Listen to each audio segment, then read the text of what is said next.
Bem-vindos a mais uma edição do JR 15 Minutos, o podcast da Record que aprofunda as notícias que mais mexem com a nossa vida. A partir de agora, os juros cobrados no rotativo não poderão exceder a 100% do valor da dívida original. Por exemplo, se a dívida for de R$ 200 no cartão, o valor total a ser pago pelo consumidor, com a cobrança de juros e encargos, não poderá exceder R$ 400. Segundo o Banco Central, no último mês de novembro, os juros médios cobrados pelos bancos nas operações com cartão de crédito rotativo foram de 434,5% ao ano. Esse índice está em baixa na comparação com outubro, que foi de 445%. Mas mesmo assim, é um número muito elevado e que oferece um alto risco de superendividamento em caso de atraso. Para tentar mudar esse cenário, o governo federal limitou a cobrança de juros do rotativo. Agora a incidência não pode ultrapassar o valor original da dívida. O que é o crédito rotativo? Como a limitação da cobrança de juros vai influenciar a relação entre bancos e consumidores? E essa medida pode afetar o consumo? O JR 15 Minutos de hoje discute essas e outras dúvidas com o economista da Associação Comercial de São Paulo, Ulisses Ruiz de Gamboa. Bem-vindo ao nosso podcast, Ulisses. Celso, é um prazer estar aqui com vocês. Obrigado pelo convite. E está comigo nessa edição o repórter da Record, Ari Peixoto. Ari, essa é uma medida do governo para tentar ajudar a população a evitar o superendividamento, né? Oi, Celso, obrigado pelo convite. Olá, Ulisses. Celso, é isso mesmo. O número de brasileiros que estão endividados é alto. Para se ter uma ideia do tamanho do problema, segundo a Confederação do Comércio de Bens, Serviços e Turismo, a CNC, a trajetória está em queda, mas mesmo assim 76,6% das famílias brasileiras têm dívidas a vencer em cartão de crédito ou outras modalidades, como cheque especial, carnês, crédito consignado ou pessoal. Já o índice de inadimplente chega a 29%. E olha que esses números são recentes, hein? Foram divulgados no último mês de dezembro. Ulisses, é pensando nesse cenário de muitas pessoas com compras a vencer e outras já em atraso que essa medida foi pensada?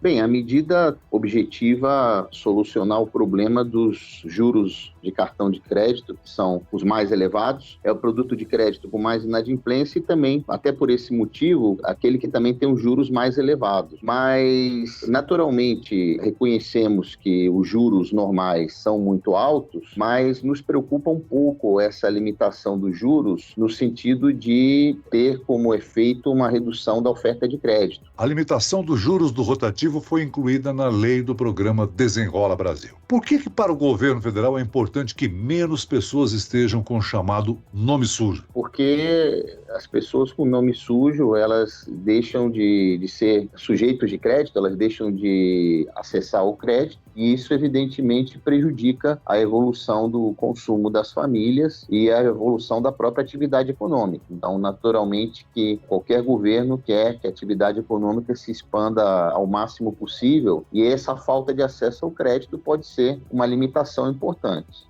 Segundo o Banco Central, como o Celso disse na abertura, em novembro do ano passado, os juros do rotativo ultrapassaram os 440%.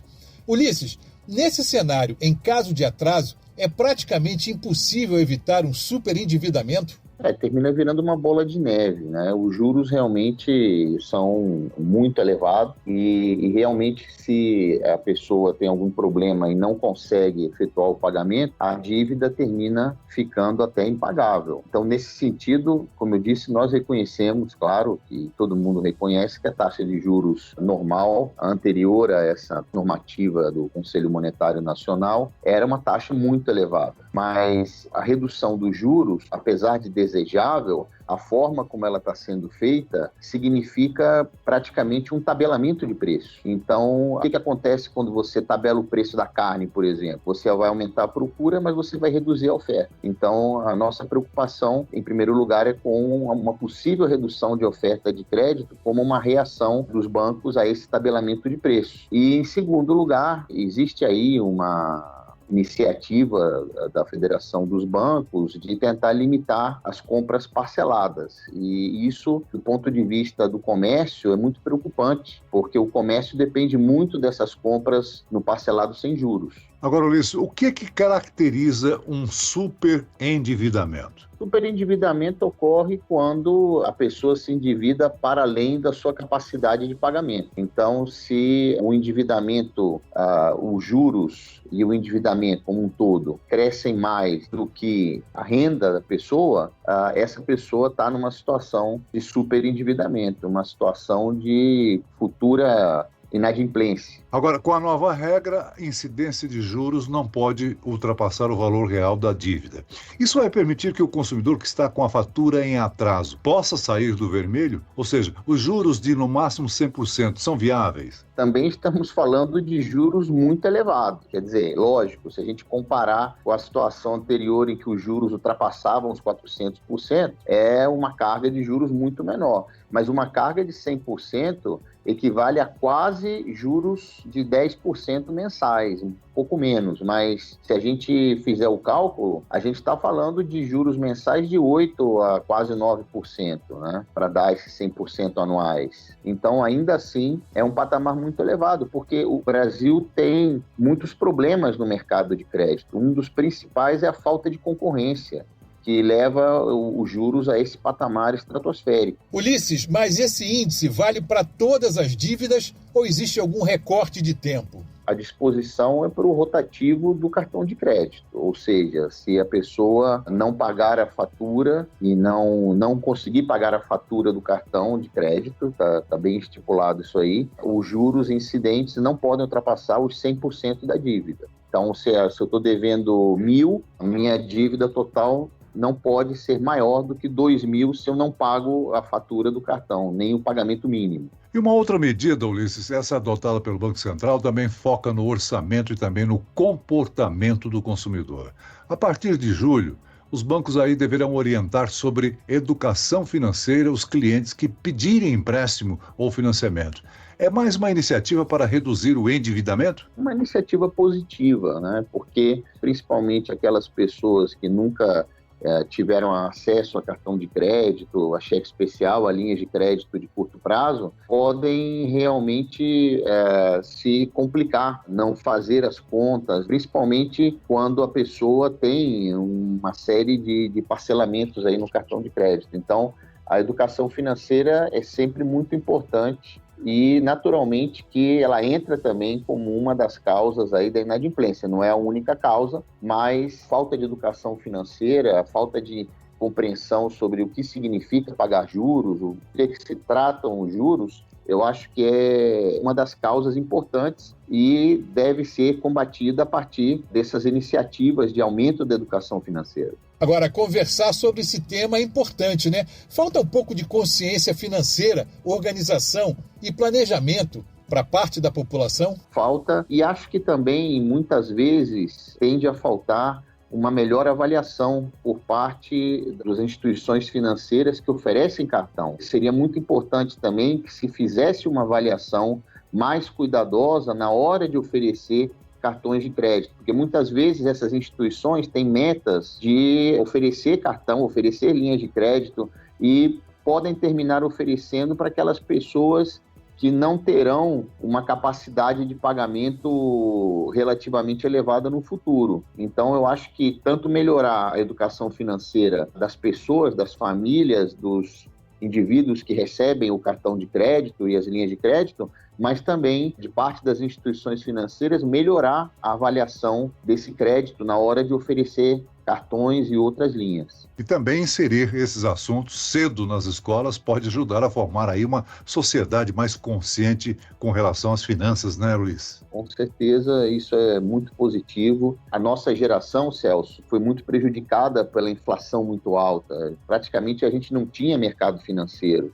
Então, hoje, as gerações mais novas, não só elas têm acesso ao cartão de crédito, mas também elas têm acesso a realizar investimento financeiro. Então, tudo isso é muito importante que se ensine, que desde cedo, para que elas possam fazer um bom uso do crédito. O crédito é uma ferramenta maravilhosa se ele é bem usado. Ele pode ser uma ferramenta ruim se a pessoa utiliza mal, se a pessoa depois realmente se atrapalha com as dívidas, mas, por outro lado, ele é uma ferramenta que viabiliza a aquisição de imóveis, a aquisição de automóveis e também essa questão do investimento financeiro muito importante. Então, a educação financeira realmente deveria fazer parte do currículo obrigatório dos colégios do ensino básico. E para quem já está endividado, seja no cartão ou outra modalidade de crédito, como reorganizar o orçamento para sair do vermelho?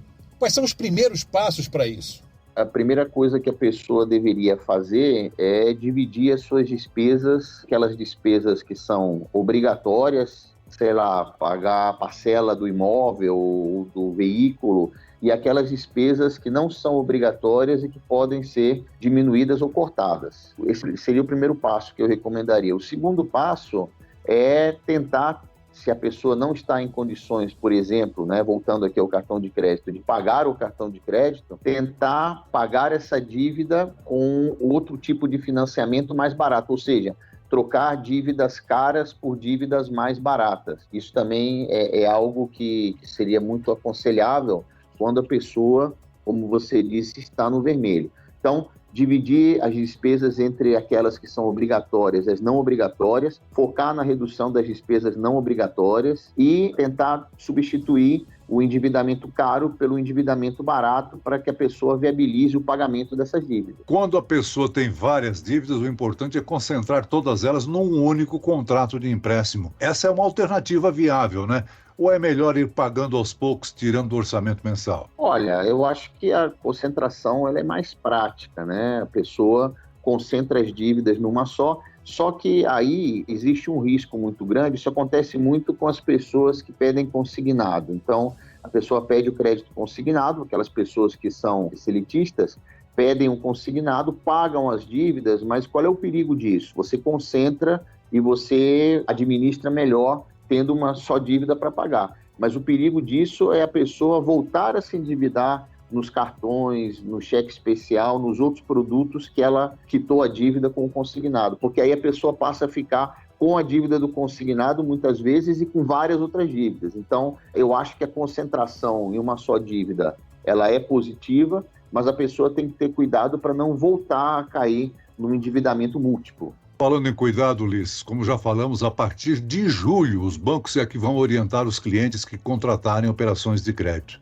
Vamos antecipar aqui quais são os cuidados básicos para quem busca esse tipo de dinheiro. Eu diria que tanto o cartão de crédito quanto o cheque especial é um endividamento que deveria ser de curto prazo e a pessoa deveria se programar para pagar tanto o uso do cheque especial na sua totalidade, quanto também o próprio cartão de crédito. Então, eu acho que é importante aí fazer um bom uso dessas linhas de crédito de curto prazo, que também são as linhas de crédito mais caras. Então, se eu quero me endividar, se eu quero adquirir, por exemplo, um produto e quero me endividar, uma alternativa seria tentar o parcelamento sem juros no cartão. Ou então, diretamente pedir um crédito de consumo para o banco, que a taxa de juros é uma taxa de juros muito mais baixa do que o cartão de crédito.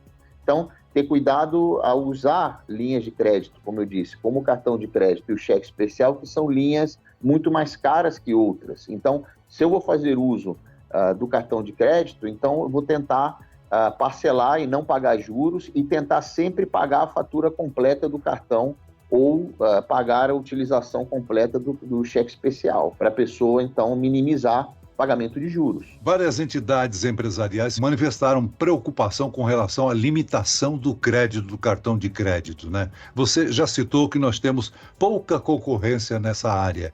Qual seria a solução para ampliar e melhorar esse mercado? Eu acho que teria que ser aprofundado. O Banco Central tem tomado iniciativas já há bastante tempo no sentido de aumentar a concorrência bancária. Nós temos hoje os bancos digitais, as fintechs, enfim, a gente tem uma série de novos atores, no mercado de crédito, mas eu acho que isso deveria ser aprofundado.